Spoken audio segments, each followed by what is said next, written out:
Thank you for watching, liking, commenting, sharing, and subscribing right now. I cannot stand a messy desk. I don't like a messy house. I don't like it when things are out. I don't care if they're in piles so much because that's, some semblance of organization. I don't care if they're in drawers so long as they're kind of in the same space. Some amount of organization, I think, is important, and especially in your workspace. And this, what you see every day at live.pirillo.com, is my workspace. Very seldom will you see a very messy desk, at least for very long, because I really am big on keeping things clean. I just need a clean environment for me to operate effectively. I am, all right, a little particular. I'm not as bad as I used to. For instance, that speaker sits... This one over here sits at a 45-degree angle rather than at a right angle. My laptop is currently cockeyed, but when I'm done with the videos, I might straighten it out a bit. It's just that with the videos, I thought I had a better perspective by tilting it this way.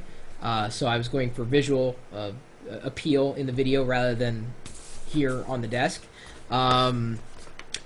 Anyway, I'm not going over my OCD just to go over it for any random reason. I've got a top 5 tips of keeping your work area tidy and usable, as submitted by David Crone, who was also known in the chat room as Internet Nut.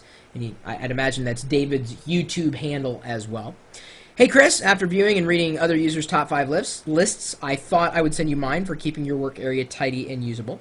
There are many things about your home office or workstation that can get in your way and cause a lot of hassle.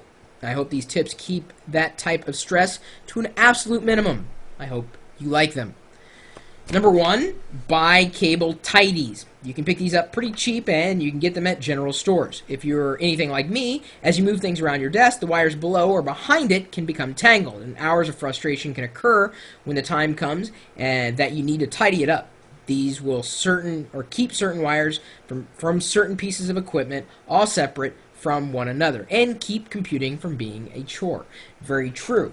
And if you come into the chat room at live.pirillo.com and type in "what is desk," you'll get an instant response that will link you off to the videos we've done on my home office tour and the desk, and you will see the cable mess. I mean, it's an absolute mess where no one can see it. That's why it doesn't bother me. No one can see it. They're there, but I'm not bothered by it. If I do need to wrap up cords or cables and throw them in a drawer, I've got a couple of drawers back here.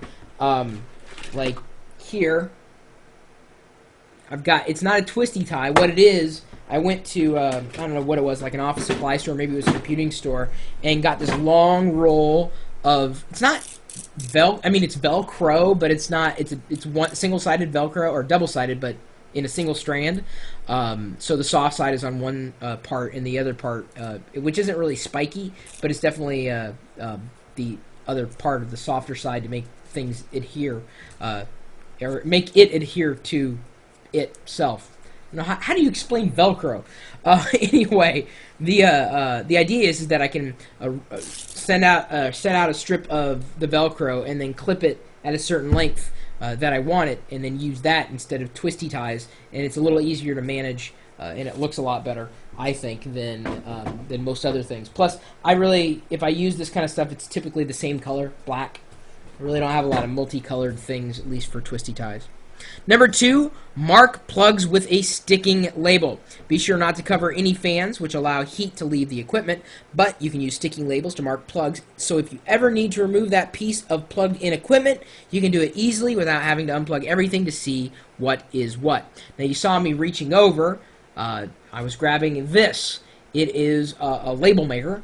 Quite honestly, I can just type something in, press the print button, it prints it off, I peel the sticky, and I put it on something.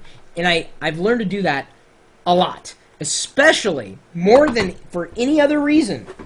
Let me see if I've got one of these in my drawer. Hang on. If the AC adapter, and I think I've given this tip before, as a matter of fact, if the AC adapter doesn't list a company or what it belongs to, then one of the first things I do, especially if it looks generic, is I label that SOB.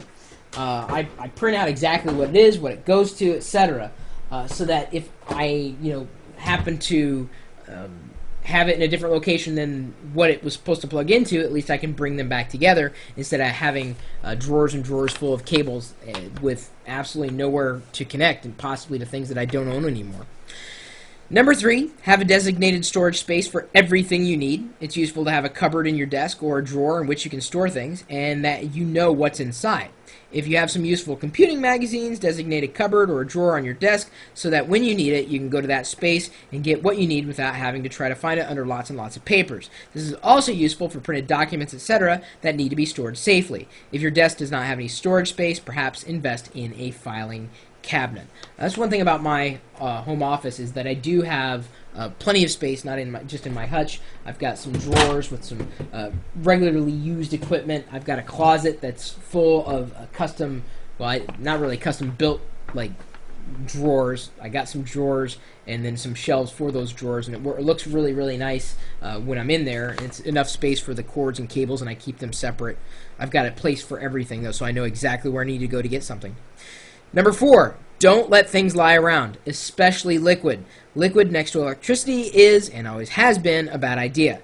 Make sure you move everything like papers when you are finished with them, and if you have finished playing a computer game, don't think you can be bothered to or can't be bothered to reach for a box, which is about an arm's length away, to put that game away. Your discs may also get damaged if you do this, and they might go missing. I am a stickler, and ask Ponzi.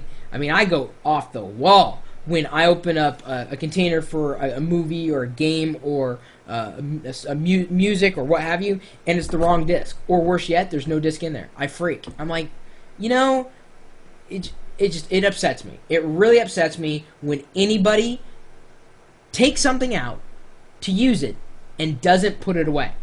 Worse yet, they put it away in a different location. Are we playing hide the thimble here, people? Come on! How old are you? I'm not pointing at Ponzi, my wife in particular, if she sees this video. I'm just saying in general. It just doesn't make any sense to me. Number 5, clean your work area and make sure everything is working. Often, get some tissue paper of a duster of some kind and wipe the inside nooks and crannies of your keyboard where dust can lie, and get a computer cleaning wipe to clean your screen. Never touch your screen with your fingers, and dust your desk often. After cleaning everything, make sure not with water. Test that all of your equipment is plugged in and connected correctly, and that all is working correctly. This will ensure that your computer will continue to work, and hopefully reduce the number of problems you have with it, and to keep clean and hygienic. A couple notes on this. It's okay to use water to clean things, so long as it's distilled water. It's a good idea to use a certain kind of, I think it's isopropyl, the same kind of material that you could use on anti-reflective lenses, like for glasses and whatnot. It's okay to use those on LCD screens. You'd never want to use Windex on like a plasma screen or an LCD, because that would ruin the anti-glare or the special coatings on those screens. And another thing, you could actually use water too to clean screens. Just never put it directly on the screen. You put it on a cloth and then you put it on the screen, or you put it on a cloth and then you put it on your desk. It's important to note in there as well.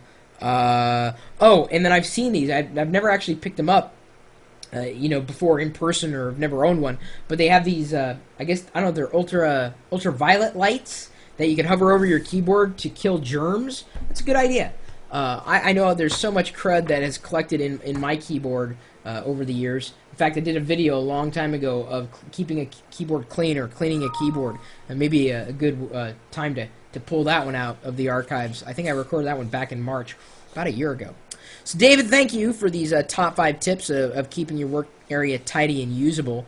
No matter which scheme you go with, I don't think it does matter, so long as you stick with that scheme. I think where things can go awry, especially in a home office area, is if you don't have a scheme. And you decide one week you're going to do things one way, and another week you decide to do things another way. Well, how do you know which week you're on? Just stay consistent. It really helps those of us with partial OCD. David, again, thanks for the list. If anybody else has got a top 5 list related to anything, whether it's tech related or not, maybe it's about a home office, who knows? You can email me, chris@pirillo.com. And let me ask you, the chat room who's watching right now live, they've been interacting with everybody out there. Do you guys have a clean desk at home? Where you're at right now, where you're typing, do you keep a clean area, or are you just kind of like, whatever? Nope. Oh boy. I knew it. Mixed company. Got to be careful with these kinds of videos that we do. Any old way, I'm talking to the chat room right now. I'm doing it normally, regularly, and by regularly I mean probably hourly. At least when I'm awake, I'm sitting at my clean desk. Hopefully it's clean, and interacting with the chat room. Usually, I can't respond to everybody in the chat room, but I try.